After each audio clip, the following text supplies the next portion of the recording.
Bismillahirrahmanirrahim. Assalamualaikum warahmatullahi wabarakatuh.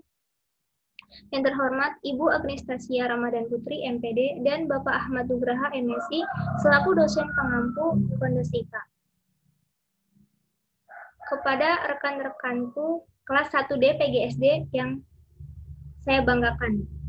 Di sini kami dari kelompok 4, yaitu saya sendiri, Maiswati Hani dengan NIM 2605495, bersama rekan saya yaitu Denti Rahmawati dengan NIM 2605403. Di sini kami ingin menyampaikan materi tentang magnet. Oke, yang pertama yang akan disampaikan oleh rekan saya yaitu Denti.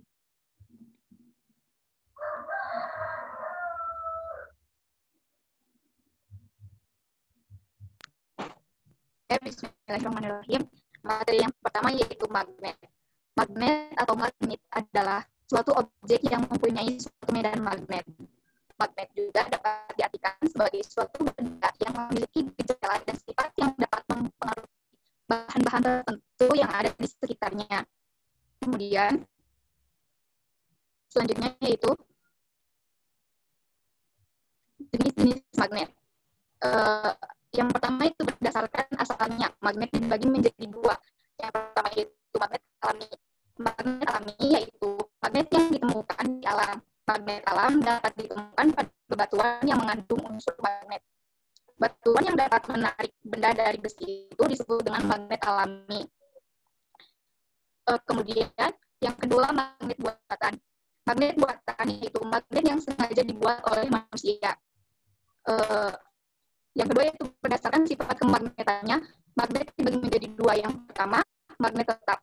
Magnet tetap yaitu sifat kemagnetannya tetap dan terjadi dalam waktu yang relatif lama.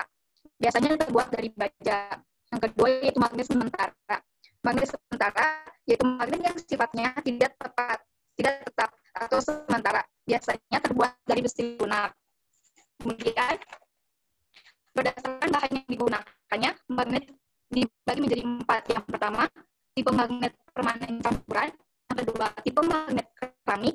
Yang ketiga, tipe magnet besi lunak. Dan yang keempat, tipe magnet pelindung. Selanjutnya yaitu cara membuat magnet. Yang pertama, digosok dengan magnet lain secara searah. Gosokan magnet permanen pada logam yang ingin dijadikan magnet. Arah gosokannya hanya pada satu arah saja. Bisa dilihat gambarnya seperti itu ya. Yang kedua yaitu induksi magnet. Induksi magnet yaitu dengan meletakkan magnet permanen pada logam yang ingin dijadikan magnet. Yang ketiga yaitu dengan dialiri arus listrik. Magnet diletakkan, caranya yaitu dengan magnet diletakkan pada solenoida atau kumparan kawat berbentuk tabung panjang dengan lilitan yang sangat rapat dan kemudian dialiri oleh arus listrik searah. Selanjutnya yaitu bagian-bagian magnet. Yang pertama ada kutub magnet, yaitu bagian magnet yang mempunyai gaya tarik besar. Yang kedua yaitu sumbu magnet, garis yang menghubungkan antara kedua kutub magnet. Yang ketiga yaitu magnet elementer, yaitu setiap benda magnet pada dasarnya terdiri dari magnet-magnet kecil. Gambarnya bisa dilihat ya seperti itu. Selanjutnya yaitu medan magnet. Apa sih medan magnet itu?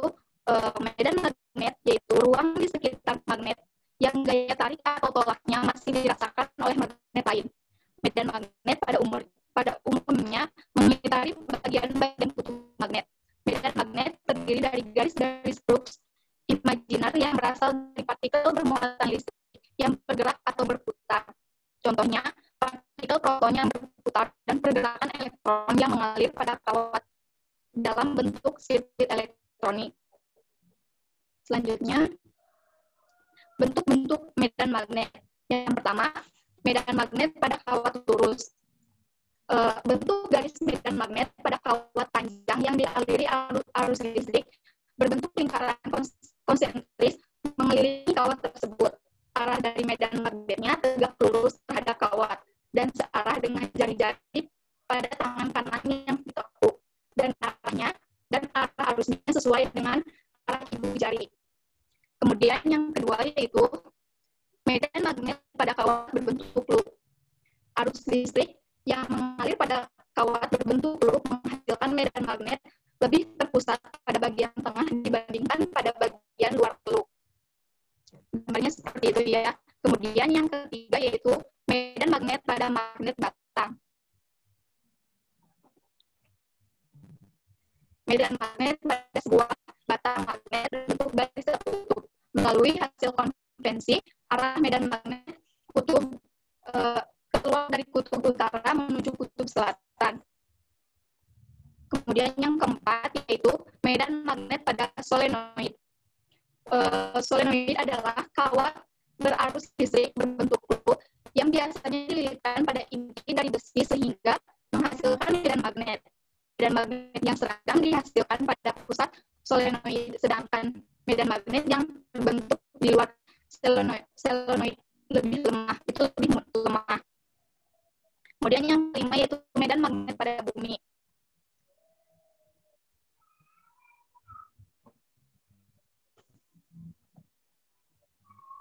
Bumi memiliki banyak kandungan biji besi jauh di bawah permukaan bumi. Tetapi karena suhu yang sangat tinggi di dalam inti bumi mencegah magnetisasi permanen. Para ilmuwan mempertimbangkan bahwa sumber medan magnet bumi berasal dari arus konveksi dalam inti bumi.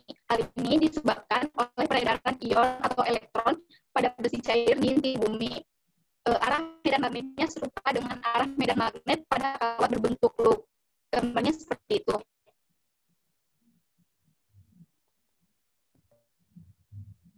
Oke, yang ketiga. Materi selanjutnya akan disampaikan oleh Mas. Oke, yang ketiga akan disampaikan oleh saya sendiri, yaitu sifat-sifat magnet. Magnet memiliki beberapa sifat. Yang pertama, magnet hanya dapat menarik benda-benda tertentu dalam jangkauannya. Artinya tidak semua benda dapat ditarik oleh magnet. Yang kedua, gaya magnet dapat menembus benda. Semakin kuat gaya magnet, maka semakin tebal pula benda yang dapat ditembus oleh gaya tersebut. Yang ketiga, magnet mempunyai dua kutub, yaitu kutub utara dan kutub selatan. Yang keempat, ada gaya magnet paling kuat terletak di kutub-kutub magnet. Sifat yang kelima yaitu, apabila kutub yang sejenis atau yang senama itu didekatkan satu sama lain, maka mereka akan saling tolak-menolak. Namun, apabila kutub yang berbeda didekatkan satu sama lain, maka mereka akan saling tarik-menarik. Lalu, ada cara menghilangkan sifat kemagnetan. Yang pertama itu dengan cara dipukul. Bisa dilihat ya gambarnya. Dengan dipukul akan menyebabkan magnet tersebut kehilangan kemagnetannya sedikit demi sedikit. Yang kedua dengan cara dibakar atau pemanasan. Dengan pemanasan pada magnet dapat menyebabkan perubahan susunan magnet elementernya. Akibat pemanasan magnet elementer menjadi tidak teratur dan tidak searah, sehingga sifat kemagnetannya akan berkurang, bahkan akan hilang. Yang ketiga dengan dialiri arus AC. Perubahan arus listrik mempengaruhi letak dan arah magnet elementer. Apabila letak dan arah magnet elementer berubah, sifat kemagnetannya akan hilang. Selanjutnya, benda yang dapat ditarik dan tidak dapat ditarik oleh magnet. Magnet dapat menarik benda lain. Beberapa benda bahkan tertarik lebih kuat dari yang lain, yaitu bahan logam. Namun tidak semua logam ini mempunyai daya tarik yang sama terhadap magnet. Benda-benda logam apa saja yang dapat ditarik oleh magnet itu disebut bahan magnetit. Sedangkan benda-benda yang tidak dapat ditarik oleh magnet disebut bahan non-magnetik. Berikut adalah benda-benda yang dapat ditarik dan tidak dapat ditarik oleh magnet, dapat diklasifikasikan menjadi 3 bagian. Yang pertama, benda yang mengandung bahan ferromagnetik. Bahan ferromagnetik adalah bahan yang dapat ditarik kuat oleh magnet. Contohnya, besi, baja, kobalt, dan nikel. Yang kedua ada benda yang mengandung bahan paramagnetik. Bahan paramagnetik adalah bahan yang dapat ditarik lemah oleh magnet. Contohnya adalah aluminium dan platina. Yang ketiga, ada benda yang mengandung bahan diamagnetik. Bahan diamagnetik adalah bahan yang ditolak lemah oleh magnet. Contohnya adalah zinc, bismut, dan natrium klorida. Selanjutnya ada gaya Lorentz. Teman-teman mungkin ingat ya, tentang kaidah tangan kanan. Kaidah tangan kanan dari gaya Lorentz atau F akibat dari arus listrik I dalam suatu medan magnet B. Hendrik Anton Lorentz adalah seorang peneliti. Efek yang akan timbul dari kawat dan medan magnet yang saling berinteraksi. Penelitian ini menghasilkan istilah gaya Lorentz. Gaya Lorentz yaitu gaya yang timbul akibat interaksi pengantar arus dalam medan magnet. Gaya ini mempunyai arah tertentu. Penentuan arah gaya dipengaruhi oleh arah arus dan medan magnet. Nah, metode yang digunakan untuk menentukan arah gaya tersebut dikenal dengan kaidah tangan kanan. Gaya Lorentz adalah gaya dalam bidang fisika yang ditimbulkan oleh muatan listrik yang bergerak atau oleh arus listrik yang berada dalam suatu medan magnet. Di sini kita bisa menentukan rumus gaya Lorentz ya. Rumusnya itu F dengan gaya Lorentz sendiri dengan satuan Newton, B dikali I dikali L kali sin theta. B sendiri adalah medan magnet dengan satuan Tesla, I adalah watt arus listrik dengan satuan ampere, dan L adalah panjang kawat dengan satuan meter, lalu sin theta, sudut pada kawat. Lalu, adapun rumus untuk partikel bermuatan. Rumusnya F sama dengan Q kali V kali B kali sin theta. Q adalah muatan listriknya, V adalah kecepatan geraknya. Ada juga gaya Lorentz pada kawat sejajar. Besar gaya Lorentz pada tiap kawat dinyatakan dengan persamaan berikut. F per L sama dengan mu0 kali I1 kali I2 per 2pi A. F adalah gaya Lorentz, L dengan satuan Newton, lalu L adalah panjang kawat dengan satuan meter, mu0. Mu0 sendiri itu adalah permeabilitas magnet atau konstanta tetap dari permeabilitas. Besarnya yaitu 4pi dikali 10 pangkat min 7 Weber per miliampere. I adalah watt arus dengan satuan ampere, lalu A adalah jarak antar kawat, satuannya meter. Selanjutnya ada contoh soal dari gaya Lorentz. Diketahui sebuah kawat dengan panjang 1 meter berarus listrik 10 ampere. Jika kawat diletakkan dalam medan magnet 0,01 Tesla yang arahnya membentuk sudut 30 derajat terhadap arah arus, maka gaya magnet yang dialami kawat sebesar. Oke, mari kita bahas ya. Diketahui dari soal yaitu panjang kawat. Panjang kawat simbolnya L yaitu sebesar 1 meter, lalu ada kuat arus I sebesar 10 ampere, lalu ada medan magnet B sebesar 0,01 Tesla dan sudut sebesar 30 derajat. Yang ditanyakan adalah gaya yang dialami kawat. Gaya sendiri lambangnya F. Rumusnya F sama dengan medan magnet dikali kuat arus dikali panjang kawat dikali sin alfa. Lalu kita masukkan nilai-nilai yang sudah diketahui ya. Medan magnet 0,01 Tesla, lalu kuat arus 10 ampere, panjang kawatnya 1 meter, sin alfa sin 30. Kita kalikan semuanya, lalu menghasilkan gaya 0,05 Newton. Jadi, Gaya magnet yang dialami kawat itu sebesar 0,05 Newton.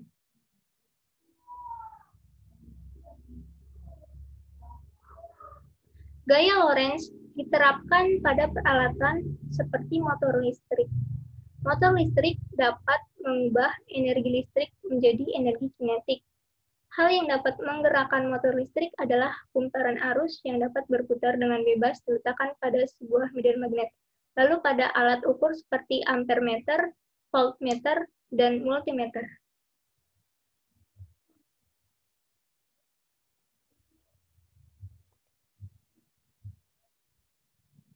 Oke, untuk kesimpulan bisa disampaikan oleh Denti.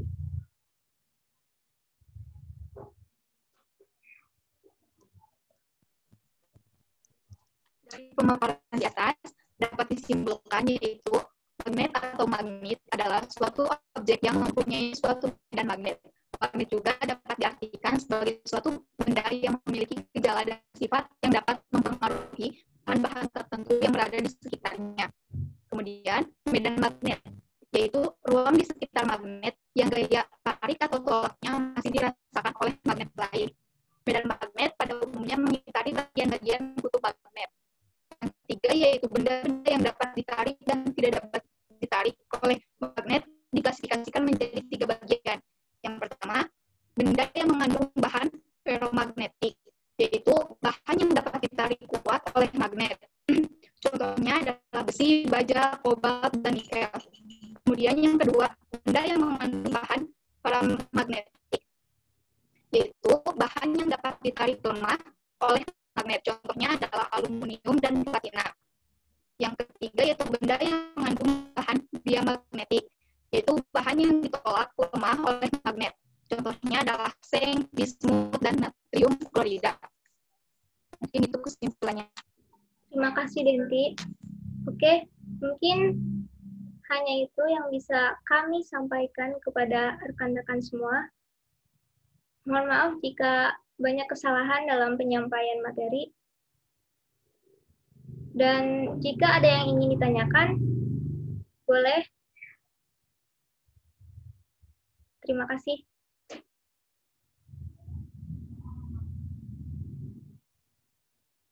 Ya, mungkin itu saja ya. Wassalamualaikum warahmatullahi wabarakatuh.